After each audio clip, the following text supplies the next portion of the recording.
जब उदास और निराश हो, ऐसे समय में क्या करें? लगभग हर कोई समय समय पर निराश होते हैं, लेकिन ये भावना जल्दी ही मिट जाती है।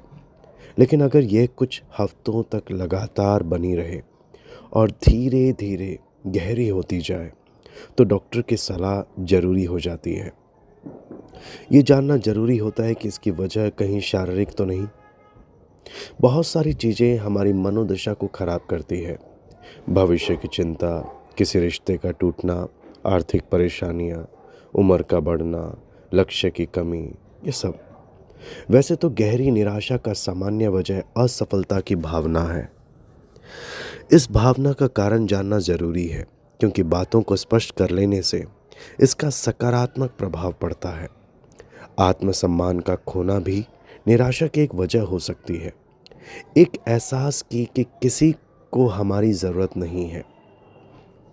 निराशा की वजह जानने का एक संकेत अपने रिश्तों की जांच करना और उन्हें समझना भी है कि हम क्या कर रहे हैं और बदले में हम क्या फल की आशा कर रहे हैं।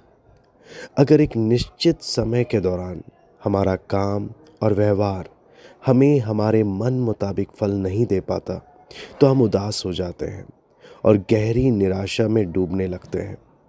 सभी अजैविक निराशा के लिए सबसे अच्छा उपाय एक नया दृष्टिकोण पाना है। एक नज़र पृथ्वी से स्वर्ग की तरफ डालें। भजन संहिता 42 में बाइबल का सबसे शक्तिशाली वचन है, जो निराशा की ज़रूरत को संबोधित करता है। भजनकार कहता है कि उसके अंदर एक अभिलाषा है जो परमेश्वर के सिवा कोई भी दूर नहीं कर सकता। जब वो अपनी अभिलाषा की संतुष्टि के लिए दूसरों की बजाय परमेश्वर की ओर देखता है, तो उसके हृदय में ये आशा कायम रहती है कि चाहे जो कुछ भी हो जाए, वो एक व्यक्ति के रूप में सुरक्षित है। इसको समझें और लगातार खुद को याद दिलाते रहें। ये निराशा और उदासी से बाहर निकलने और उनसे मुक्त होने का रास्ता है। हम इस प्रकार से प्रार्थना कर सकते हैं, हे परमेश्वर, जब भी मैं निराश और उदास हूँ, तो मेरे विचारों को स्वर्ग की तरफ मोड़ने में मदद करें। ये मुश्किल है, नामुमकिन नहीं।